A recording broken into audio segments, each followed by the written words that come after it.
'Tis the season for gift giving, and there's no better place to discover unique treasures that capture the heartbeat of Seattle than Pike Place Market. This Thursday, December 11th, dozens of local vendors will gather for the annual Holiday Night Market. Beyond the shopping, you'll find a lively beer garden, holiday music, seasonal treats, and even a visit from Old St. Nick himself.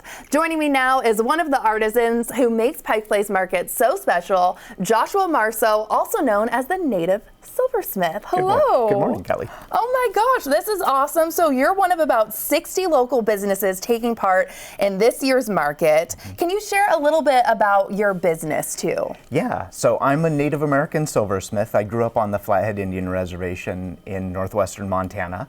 And when I was a tribal college student, one of my tribal instructors approached me about taking a silversmithing class, and so he invited me in, and that was my first introduction to silversmithing. Taught me how to cut stones, namely turquoise, and use traditional tools to bend and melt silver into settings to mount them. Wow, and then here you are, have your own business. It's all living the dream. You brought some of your hand-cut gemstones in different stages of the process too. I did. So please walk us through what we're seeing. This is turquoise, right? Yeah, mainly turquoise. That's primarily the gemstone I use, but I also use opals, lapis, other brightly colored gemstones. Mediterranean coral is also a favorite. But I buy the stones directly from the mine owners in the Southwest. So I buy them in rough form. Yeah, I'm seeing that. And I'll take them back to my workshop in Seattle. I've got a workshop in the Ballard neighborhood.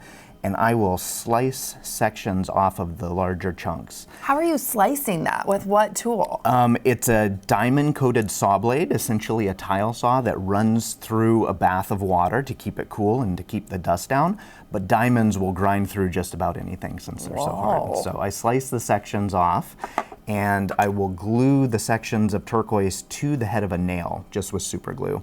And then the nail I use as a handle to hold it against a big grinding stone that's also got diamonds embedded in the surface. And that's smart, okay. That abrasive grinds and shapes and eventually polishes the stone.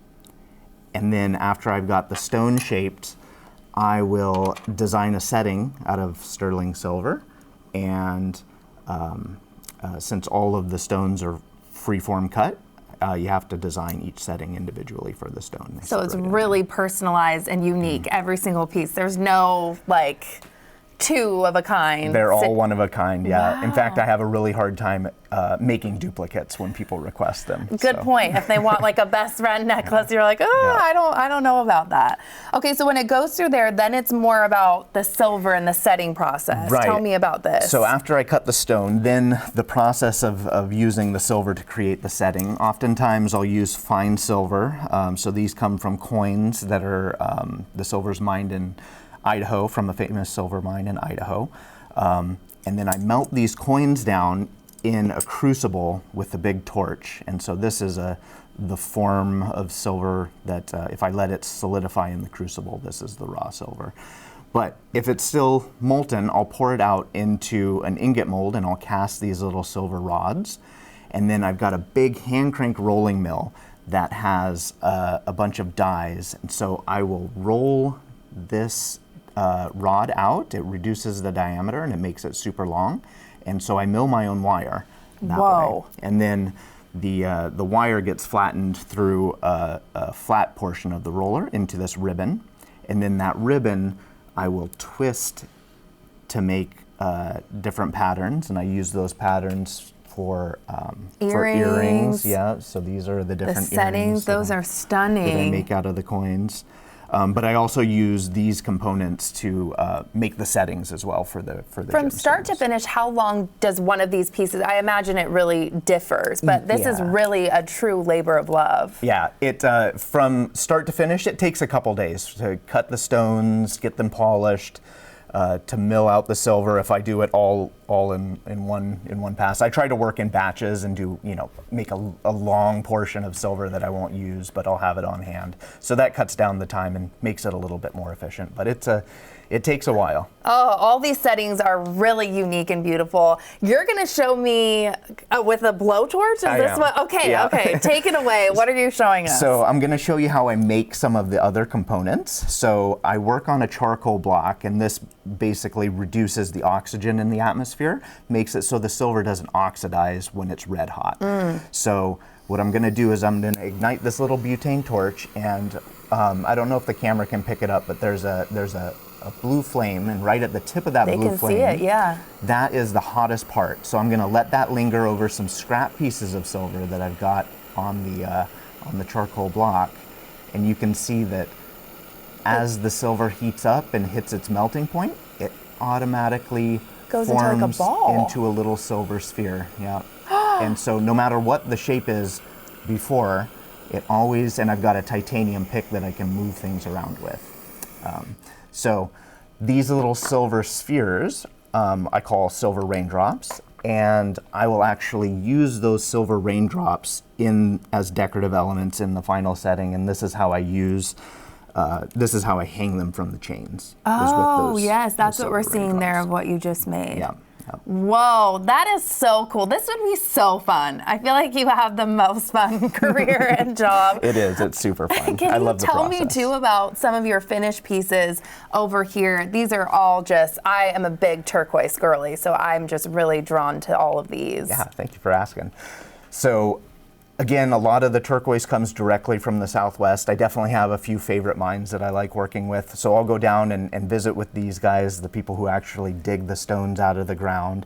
And I get to go through their buckets of turquoise so I can make matched pieces. And so this is Kingman turquoise from northwestern Arizona, rings and pendants. This is a turquoise that forms just south of Bisbee in the Sonora region of Mexico. Whoa. This is a very, very dark blue turquoise that comes from Ithaca Peak, which is also in northwest Arizona. It's got a very, very high copper concentration, and so the depth of color that you get from this stone is amazing. Sometimes the stones will form with different minerals that give it a matrix. So you see that kind of spiderweb pattern. If you've ever heard of spiderweb turquoise, this is an example of that. It's a black chert that co-forms with the turquoise. And so I'm really lucky because I get to work with all those different kinds of turquoise. This is beautiful. I'm already wearing a ring. Sorry, I'm sporting it too. I want to talk to representation matters. What does it mean to you personally to bring this Native American artistry to Pike Place Market? Yeah, I just had a conversation before the show. When you have a population that's really interested in buying Native American art, it's really important to have the Native American artists there selling it in person. One, it makes it that much more special to be able to demonstrate where the stone is coming from, all of the work that goes into the process of making the silver, and it's just an important thing for the entire Pacific Northwest region to have Native artists, I think. So I'm really happy to be at Pike Place. This is my first year. I'm a brand new artist. Really? And it's been wonderful. It's a wonderful community. Well, I hope everyone comes out and supports you. And if they, for some reason, can't come to the night market, where else can they find your shop? Tell everybody how they can get in contact with you. Yeah, so I've got an Instagram. I've got two daughters, 14 and 15. And they run my Instagram account. So precious. We'll put the holiday schedule up on Instagram, and I'm gonna try really hard to be consistently at Pike Place Market, and then we're also at the Ballard Farmers Market on Sundays. Oh, amazing. Okay, I don't want to take this off, but I will. I will give it back to you. Thank you so much for being here and sharing your passion with everyone. We really appreciate it. I appreciate it. And remember, you can shop for goodies from Joshua and dozens of other local vendors at the Pike Place Market Holiday Night Market this Thursday, December 11th. Gonna check that out for sure. New Day Northwest is sponsored by Pike Place Market.